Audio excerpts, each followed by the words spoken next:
Bismillahirrahmanirrahim. Assalamualaikum warahmatullahi wabarakatuh. Selamat berjumpa kembali bersama saya dalam mata kuliah Hukum Dagang. Kali ini kita akan membahas materi tentang akuisisi, penggabungan, dan peleburan perusahaan badan hukum. Yang pertama kita lihat dulu tentang akuisisi perusahaan. Akuisisi perusahaan secara sederhana dapat diartikan sebagai pengambil alihan perusahaan dengan cara membeli saham mayoritas perusahaan sehingga menjadi pemegang saham pengendali. Dalam peristiwa akuisisi, baik perusahaan yang mengambil alih pengakuisisi maupun perusahaan yang diambil alih atau yang diakuisisi tetap hidup sebagai badan hukum yang terpisah. Jadi itu yang dimaksud dengan akuisisi. Jadi akuisisi itu pengambilan perusahaan dengan cara membeli saham mayoritas. Kalau mayoritas itu biasanya 51% ke atas baru dikatakan sebagai saham mayoritas. Nah, walaupun diakuisisi, perusahaan tersebut tetap berjalan, jadi tidak dibubarkan. Baik dia yang mengambil alih maupun yang diambil alih itu perusahaan itu tetap berjalan sebagaimana mestinya. Tetapi dia badan hukumnya juga terpisah.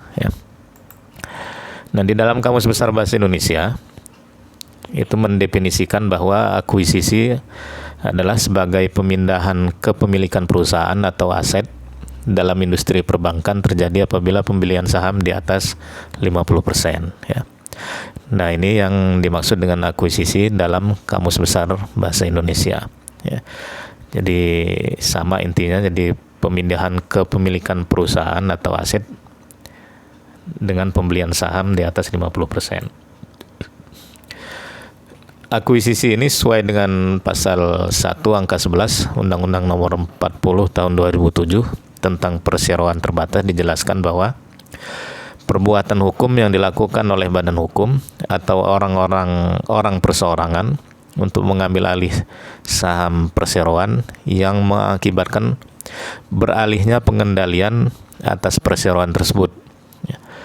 Sementara itu pengambil alihan akuisisi sesuai dengan pasal 1 angka 3 PP nomor 27 tahun 1998 itu menyatakan perbuatan hukum dilakukan oleh badan hukum atau orang perseorangan untuk mengambil alih perusahaan baik seluruh maupun sebagian besar saham perseroan yang dapat mengakibatkan beralihnya pengendalian terhadap perseroan tersebut.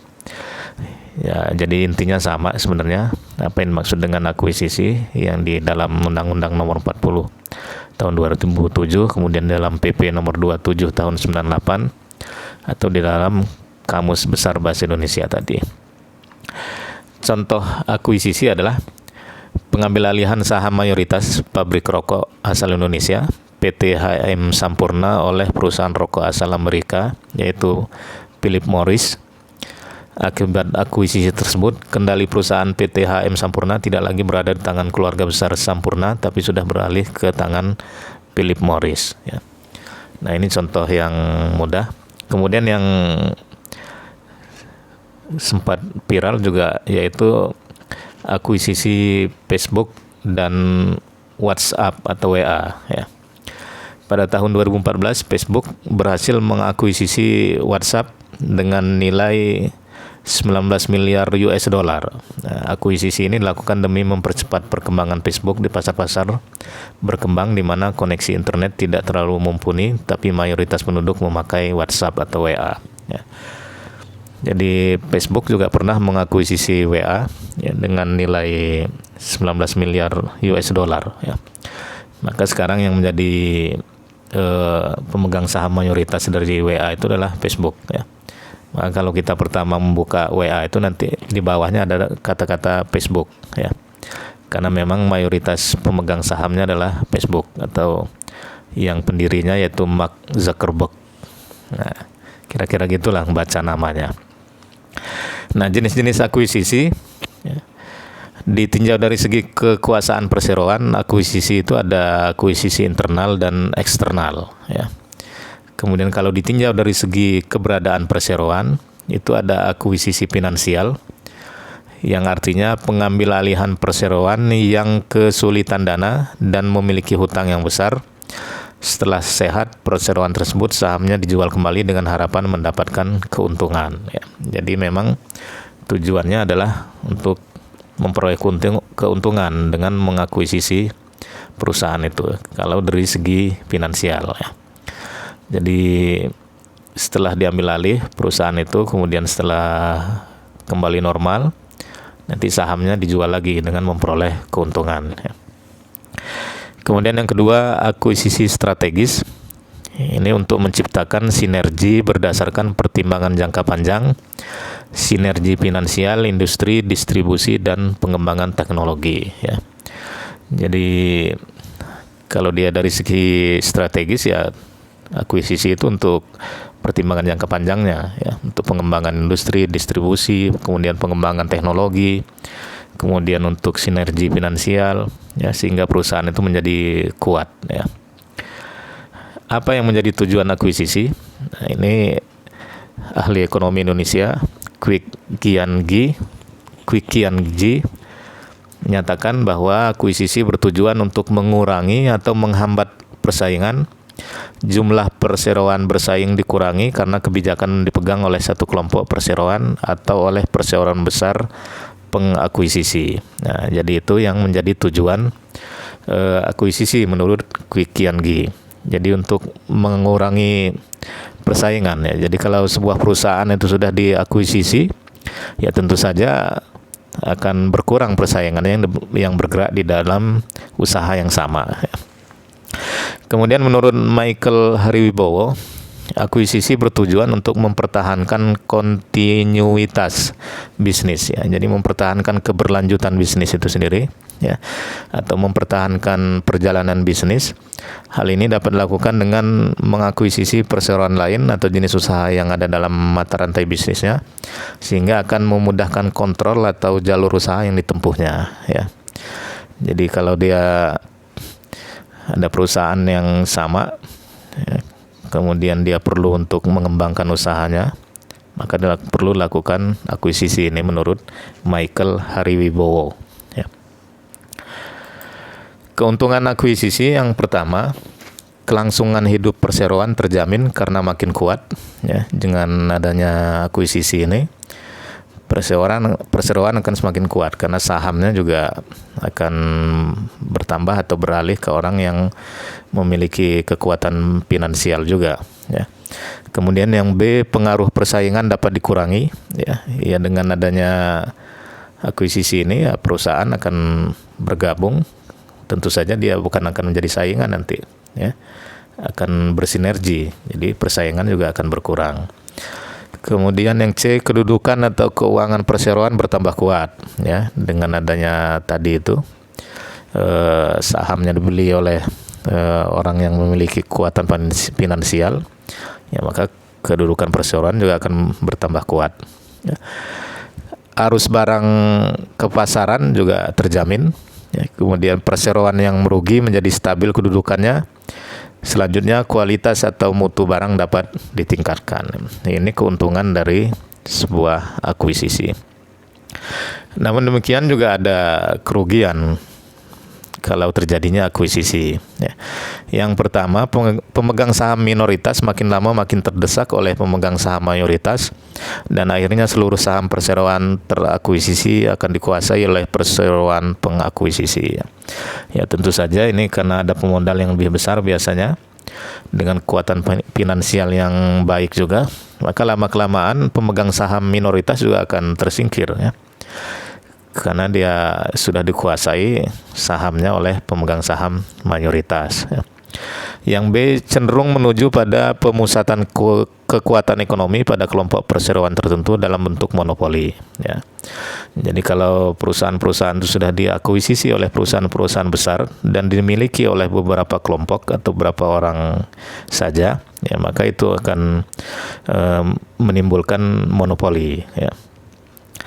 Pemasukan pendapatan negara di sektor pajak akan berkurang. Daftar laba rugi menunjukkan angka rendah bagi basis pemajaknya. Ya, ini juga berpengaruh, ya, karena sahamnya juga diambil alih oleh hanya beberapa orang saja, sehingga pajaknya juga berkurang. perseroan pengakuisisi dapat menguasai pasar dengan bebas sehingga menjadi pemegang monopoli. Ya itu tadi, ya karena dia pemegang saham mayoritas, kemudian perusahaan dikuasai dia semua, maka bisa terjadi monopoli itu tadi. Nah, akibat hukum dari akuisisi yaitu beralihnya hak dan kewajiban suatu perusahaan yang diakuisisi kepada pengakuisisi. Nah, ini akibat hukum pertama, adanya akuisisi, ya tentu saja beralihnya hak dan kewajiban, ya. Hak dan kewajibannya akan beralih kepada yang membeli saham itu tadi, ya. Yang kedua, apabila akuisisi PT diikuti dengan perubahan anggaran dasar yang membutuhkan persetujuan Menkumham, akuisisi dianggap mulai berlaku sejak tanggal persetujuan anggaran dasar oleh Menkumham.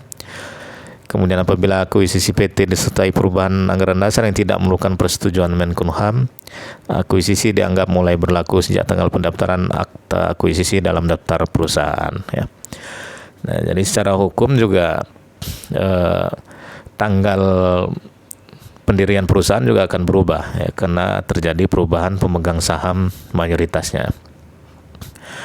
Nah, di sisi lain, apabila akuisisi PT tidak mengakibatkan perubahan anggaran dasar, akuisisi dianggap mulai berlaku sejak tanggal penandatanganan akta akuisisi di hadapan notaris, ya.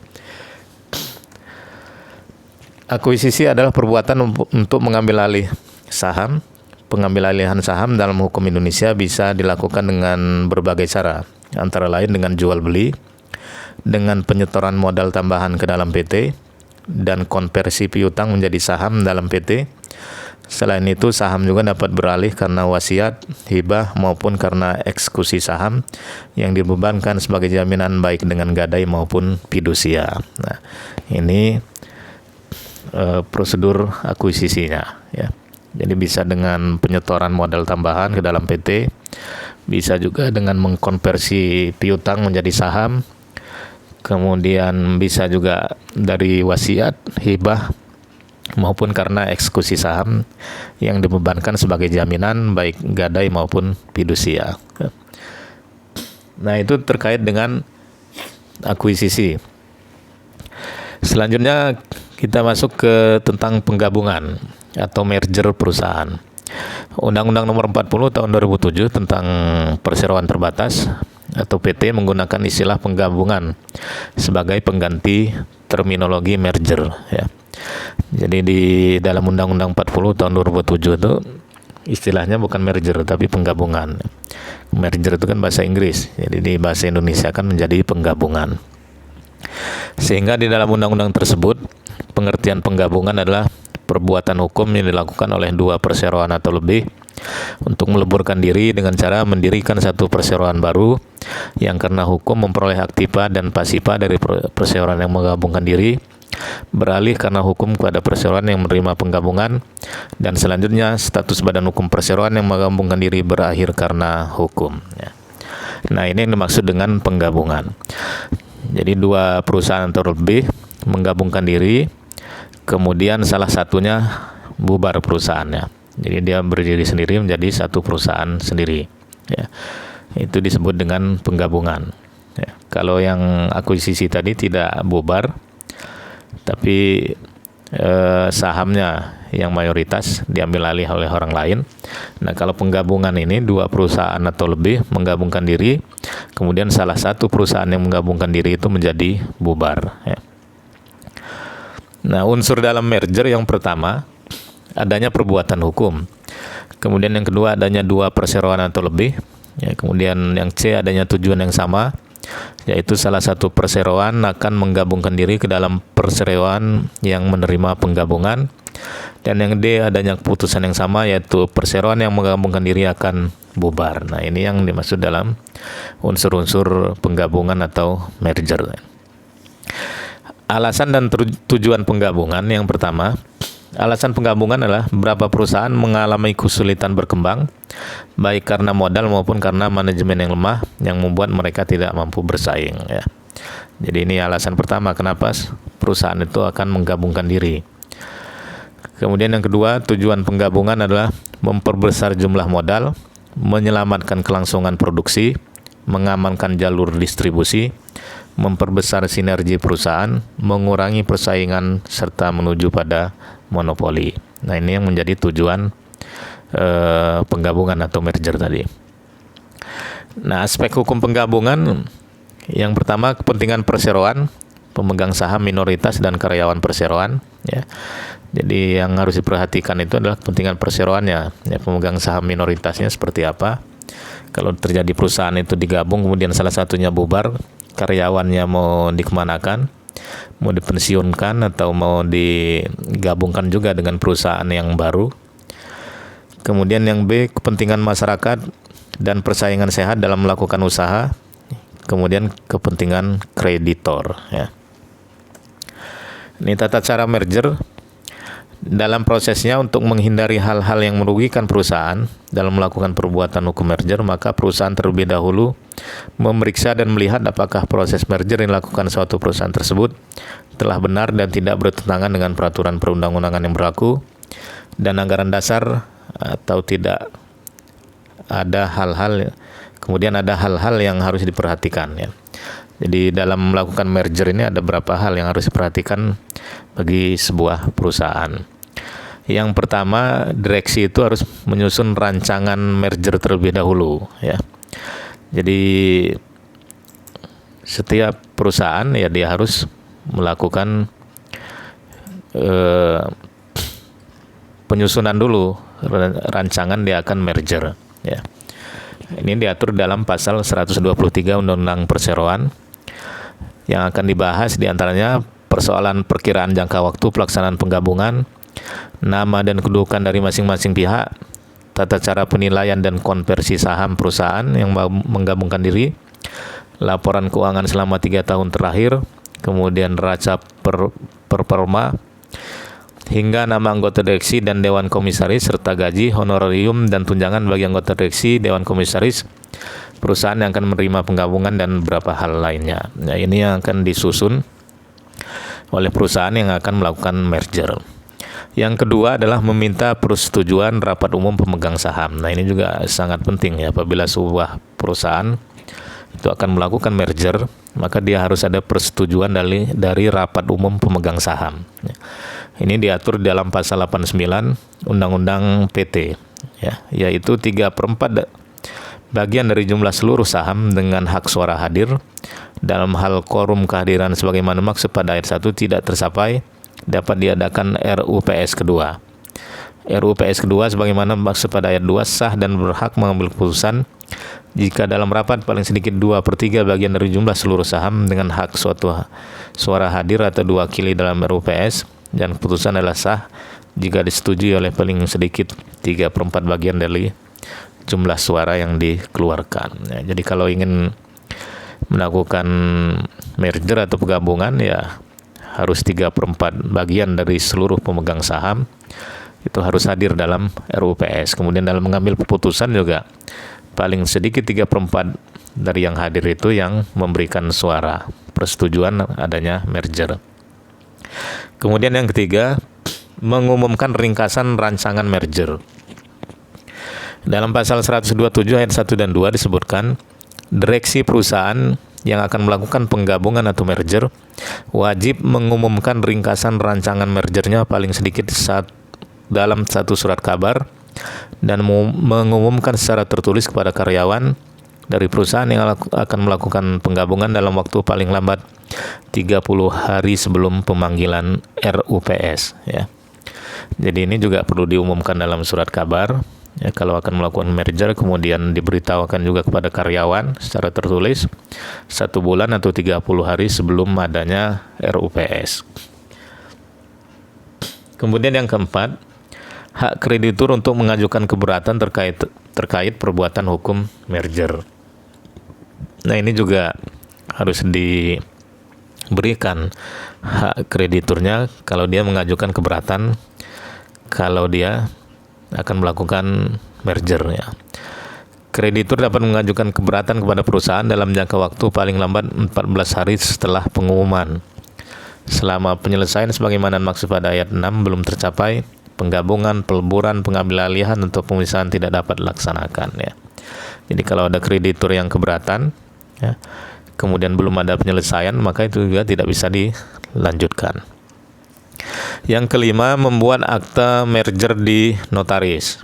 Pasal 128 Undang-Undang PT tadi menjelaskan bahwa rancangan 1 yang telah disetujui oleh RUU PS selanjutnya dituangkan dalam akta penggabungan atau merger yang dibuat di hadapan notaris dengan bahasa Indonesia. Ya.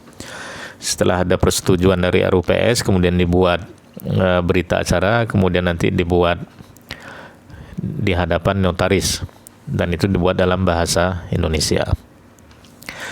Salinan akta merger diberitahukan dan atau diumumkan oleh Kementerian Hukum dan HAM. Ya, di dalam pasal 129 Undang-Undang PT itu dijelaskan bahwa salinan akta merger perusahaan dilampirkan pada pengajuan permohonan untuk mendapatkan persetujuan menteri sebagaimana dimaksud dalam pasal 21 ayat 1 Undang-Undang PT, atau penyampaian pemberitahuan kepada menteri tentang perubahan anggaran dasar sebagaimana dimaksud dalam pasal 21 ayat 3 Undang-Undang PT. Ya. Jadi merger juga harus diberitahukan kepada Menteri Hukum dan HAM karena ini terkait dengan perubahan anggaran dasar yang harus disahkan kembali. Ya. Kemudian yang ketujuh, kewajiban direksi mengumumkan merger di surat kabar. Ya, jadi merger ini diumumkan juga di surat kabar. Ini ada di pasal 133 ayat 1 Undang-Undang PT. Ya. Perseroan terbatas menyebutkan direksi perusahaan yang menerima penggabungan wajib mengumumkan hasil penggabungan dalam satu surat kabar atau lebih dalam jangka waktu paling lambat 30 hari terhitung sejak tanggal berlakunya penggabungan atau peleburan. Ya. Selanjutnya, kewajiban memberitahukan kepada Komisi Pengawas Persaingan Usaha atau KPPU. Ya. Dalam pasal 29 ayat 1 Undang-Undang Nomor 5 Tahun 1999 Jungto PP Nomor 57 Tahun 2010 tentang KPPU disebutkan bahwa perusahaan yang melakukan merger diwajibkan untuk memberitahukan atau melapor kepada Komisi Pengawas Persaingan Usaha untuk nilai apakah perbuatan hukum merger dilakukan terdapat dugaan praktik monopoli dan atau persaingan usaha tidak sehat. Ya. Jadi untuk menghindari persaingan usaha tidak sehat, maka ini perlu dilaporkan kepada KPPU. Kita masuk ke peleburan atau konsolidasi perusahaan. Berdasarkan pasal 1 angka 10 Undang-Undang Nomor 40 Tahun 2007, yang dimaksud dengan peleburan atau konsolidasi adalah dua perseroan terbatas atau lebih untuk meleburkan diri dengan cara mendirikan satu perseroan terbatas yang baru yang karena hukum memperoleh aktiva dan pasiva dari perseroan terbatas yang meleburkan diri dan status badan hukum perseroan terbatas yang meleburkan diri berakhir karena hukum. Ya. Sementara pasal 1 angka 1 PP nomor 27 tahun 99 menyatakan bahwa peleburan adalah perbuatan hukum dilakukan oleh dua perseroan terbatas atau lebih untuk meleburkan diri dengan cara membentuk satu perseroan terbatas baru dan masing-masing perseroan terbatas yang meleburkan diri menjadi bubar. Ya. Jadi ini ada perbedaan dengan penggabungan tadi. Kalau penggabungan itu yang bubar itu hanya salah satu dari perusahaannya, tapi kalau peleburan ini perusahaan yang menggabungkan diri itu bubar semua lalu membentuk perusahaan baru. Ya. Ini terjadi dulu di Indonesia ada namanya Bank Mandiri itu sebelum berdiri dia itu adalah gabungan dari beberapa bank, ya, atau peleburan dari beberapa bank. Ya, ada Bank BDN, Bank BDNI dulu dan lain-lain. Kemudian mereka meleburkan diri, maka membentuk yang namanya Bank Mandiri. Ya. Kemudian yang baru-baru ini juga ada beberapa bank syariah milik BUMN. Ya. Ada BNI Syariah, kemudian Bank Mandiri Syariah meleburkan diri, kemudian membentuk namanya Bank Syariah Indonesia. Ya. Jadi mereka bersatu kemudian membentuk bank baru yaitu Bank Syariah Indonesia. Ya. Itu contoh peleburan. Ya. Ya, jadi seperti Bank Mandiri itu adalah gabungan dari Bank BDN, Bank Bumi Daya, kemudian Bank Ekspor Impor dan Bank Bapindo. Ya. Sehingga dia menjadi Bank Mandiri sekarang. Ya. Alasan dan tujuan peleburan alasan peleburan adalah beberapa perusahaan mengalami kesulitan berkembang, baik karena modal maupun karena manajemen yang lemah, yang membuat mereka tidak mampu bersaing. Ya, dulu karena zaman krisis moneter tahun 98, ya, jadi bank-bank BUMN yang disebutkan tadi itu mengalami kesulitan untuk berkembang, maka akhirnya mereka bersatu, ya, membentuk sebuah bank yang baru sehingga menjadi kuat bank. Tujuan peleburan adalah memperbesar jumlah modal, menyelamatkan kelangsungan produksi, mengamankan jalur distribusi, memperbesar sinergi perusahaan, mengurangi persaingan, dan mampu bersaing secara monopolistik. Ya. Nah, ini terakhir kita lihat perbedaan antara akuisisi, penggabungan, dan peleburan perusahaan badan hukum. Ya. Yang pertama, cara pengembangan usaha. Ya, yang akuisisi salah satu perusahaan tidak bubar. Ya. Kalau penggabungan itu salah satu perusahaan bubar. Kalau peleburan dua-duanya bubar. Ya. Kemudian seluruh perusahaan bubar dan membuat perusahaan baru. Ya. Yang bubar itu adalah di peleburan. Ya. Kalau yang penggabungan tidak bubar, hanya salah satunya. Kalau akuisisi, dua-duanya tidak bubar. Demikian mata kuliah hukum dagang kita dengan materi akuisisi, penggabungan, dan peleburan perusahaan badan hukum. Terima kasih atas perhatiannya. Saya akhiri. Fastabiqul khairat. Wassalamualaikum warahmatullahi wabarakatuh.